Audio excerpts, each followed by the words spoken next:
Le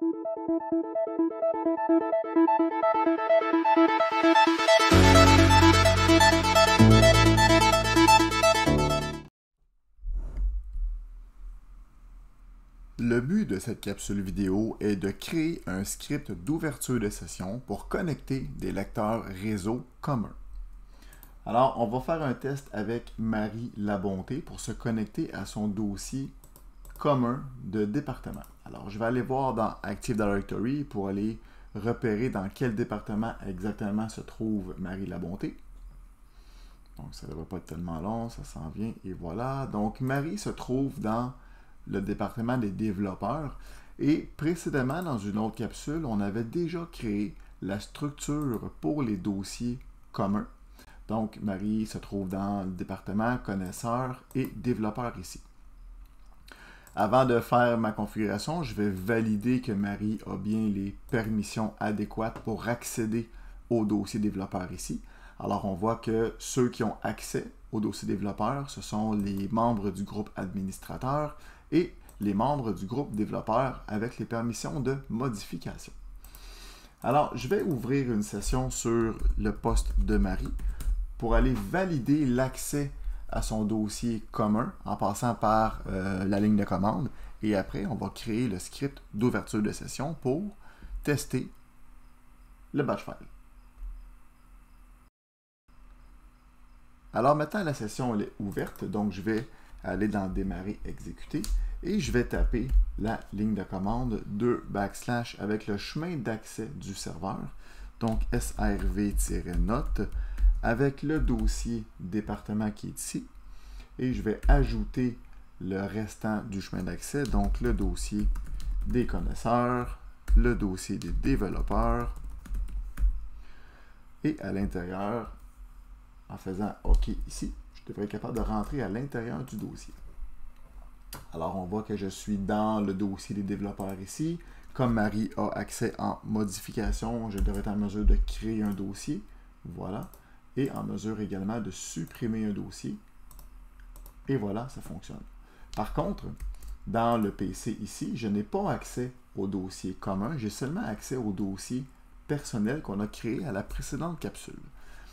Alors maintenant, on va aller du côté du serveur et on va aller créer un dossier, enfin on va aller créer un fichier qui va contenir le script d'ouverture de session sous forme de batch file qu'on va aller déposer à un endroit précis sur le serveur.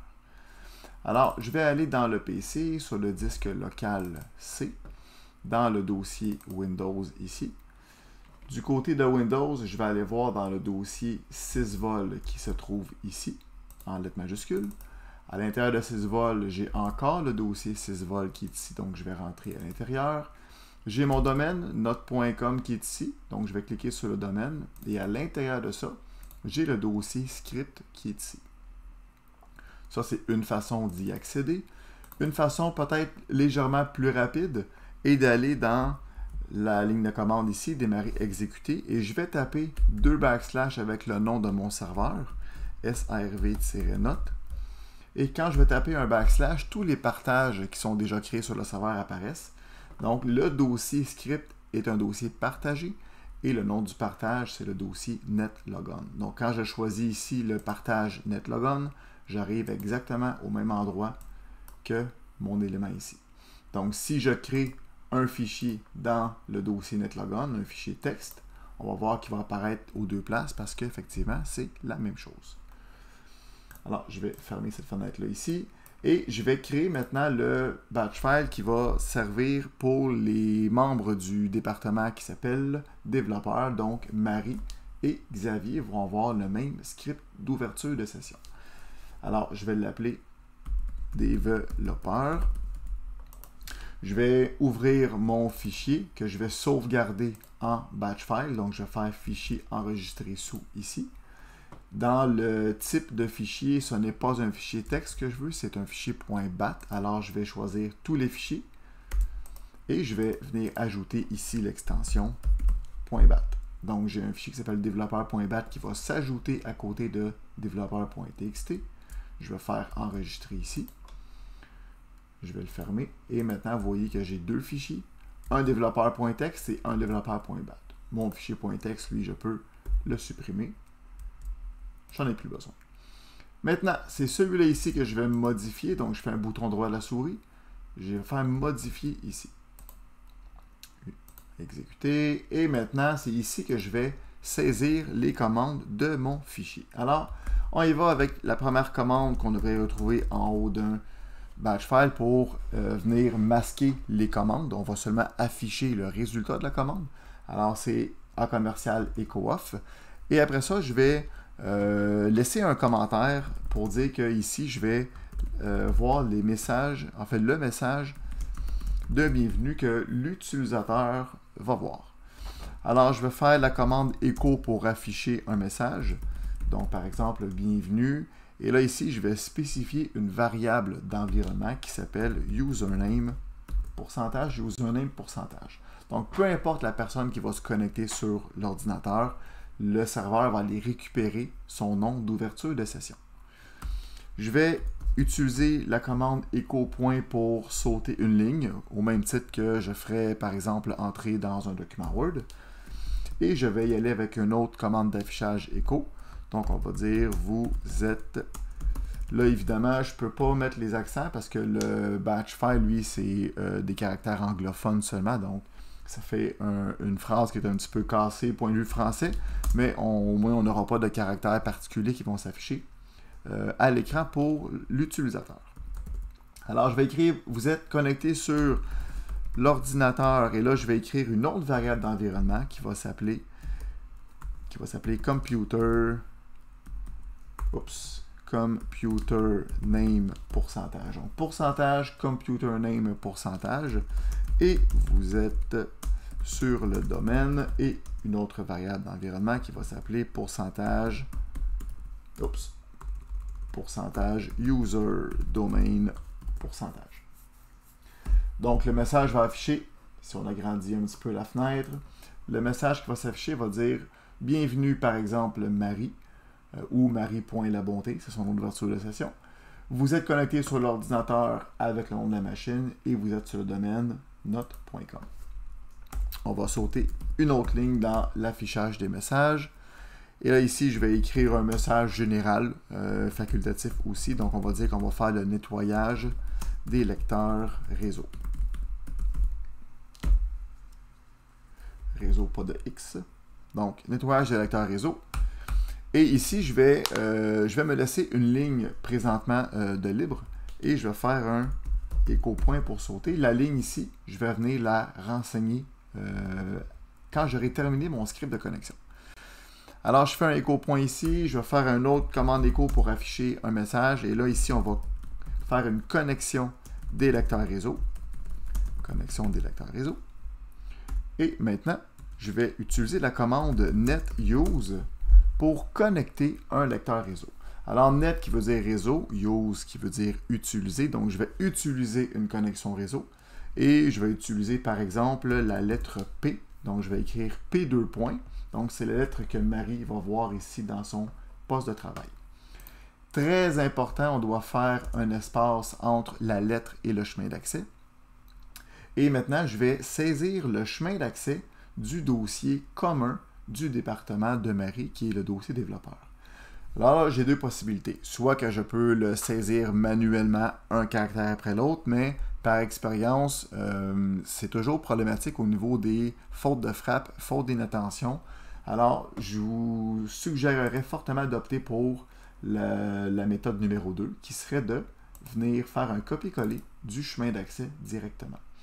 Alors, je vais venir dans les connaisseurs, dans le dossier développeur ici. Donc, dans l'onglet Partage, on a directement le chemin réseau qui est ici que je peux venir copier. Et évidemment, le serveur, lui, ne fait pas d'erreur d'inattention ou d'erreur d'orthographe. Alors, en faisant un copier-coller, je peux directement avoir le bon chemin d'accès. On va ajouter une pause à la fin. Et quand Marie va ouvrir son script, le script va faire une pause. On va devoir appuyer sur une touche pour continuer. Donc, on va pouvoir constater que tout s'est bien déroulé. Il nous restait une ligne ici à venir renseigner. Donc, c'est la commande netUse. Et là, on va ajouter encore une fois la même lettre de lecteur ici. Donc, la lettre P, 2 points. Mais au lieu d'écrire un chemin d'accès, je vais y aller avec les mots /delete pour venir supprimer le lecteur en cas qu'il serait déjà présent sur la session de l'utilisateur. Comme ça, si jamais on a un pépin au niveau d'un lecteur qui est corrompu, on vient le supprimer avant et après, on va venir le reconnecter et on va s'assurer comme ça que le lecteur fonctionne. Je sauvegarde mon script, donc fichier enregistré. Mon script est sauvegardé. Je peux le fermer. Donc mon script, si je retourne dans le dossier des scripts, là, je vais retourner dans le dossier netlogon ici, donc serveur note /netlogon. Mon script s'appelle developer.bat. Je dois venir dire à mes utilisateurs de venir chercher le script qui s'appelle developer.bat. Sinon, même si j'ouvre la session ici, par exemple, de Marie, le script ne sera pas fonctionnel.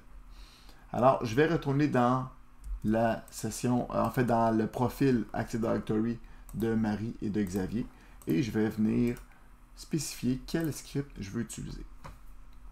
Donc, dans le profil ici, précédemment, on avait connecté un dossier de base avec un lecteur U. Maintenant, je veux utiliser un script d'ouverture de session. Ici, j'ai seulement besoin d'écrire le nom du fichier BAT qui va servir pour le script d'ouverture de session. Alors, moi, mon script s'appelle developer.bat. S'il vous plaît, écrivez votre script de la bonne façon. Si je mets un accent, si je mets un S à la fin, par exemple, je dois avoir exactement le même nom de fichier que je retrouve ici. Si vous n'êtes pas certain, on va sélectionner le nom du fichier. Je vais faire un copier ici. Et dans Active Directory, on va aller coller le chemin d'accès directement, le nom du fichier. Donc, developer.bat. Et je vais faire appliquer et je vais faire OK. Je vais faire la même chose pour Xavier Lepage. Double-clic sur l'onglet profil ici. Vous voyez que lui, il n'a pas encore accès à son dossier personnel. Donc, le script d'ouverture de session ici, c'est le script developer.bat. Et comme les deux personnes sont membres du même groupe, donc le groupe développeur, ils vont avoir accès à leur lecteur P, qui est leur dossier commun. Alors, je fais appliquer ici, je fais OK ici, et je vais tester la session de Marie Labonté, et on va aller voir si son script d'ouverture de session a été monté correctement. Voilà, la session maintenant est ouverte. Généralement, si ça a bien fonctionné, je devrais voir un écran noir apparaître en bas. Donc, j'ai ici mon écran noir pour le batch file qui est là. Je peux cliquer pour le déployer, pour l'ouvrir. Alors, on voit ici que, bon, évidemment, là, on voit que le caractère U avec un accent aigu est présent parce que dans mon batch file, j'ai mis un accent aigu, mais ça ne dérange pas, c'est seulement un message. On pourrait évidemment le modifier pour mettre un petit. Alors, on voit ici que la commande s'est terminée correctement, donc je vais appuyer sur une touche pour continuer et je vais aller voir dans le poste de travail pour m'assurer que mon lecteur P a été configuré correctement. Alors, j'ai ici mon dossier développeur, le lecteur P qui est là, et j'ai mon lecteur U qui est connecté maintenant, donc j'ai accès à mes deux lecteurs réseau. Pour être certain que ça a bien fonctionné aussi avec l'autre utilisateur, donc Xavier Lepage, je vais tester la session de Xavier Lepage. Généralement, comme c'est un dossier de département, ça devrait déjà fonctionner, mais je vais faire le test pour m'assurer que ça a bien fonctionné. Donc, je me connecte avec Xavier et on va aller voir ça.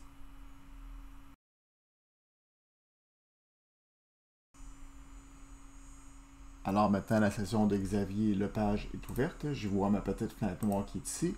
Donc, le lecteur s'est connecté correctement. Je vais venir voir ici dans mon poste de travail pour m'assurer que j'ai bien mon lecteur P. Donc, mon dossier de département développeur, il est ici. Donc, effectivement, ça fonctionne bien.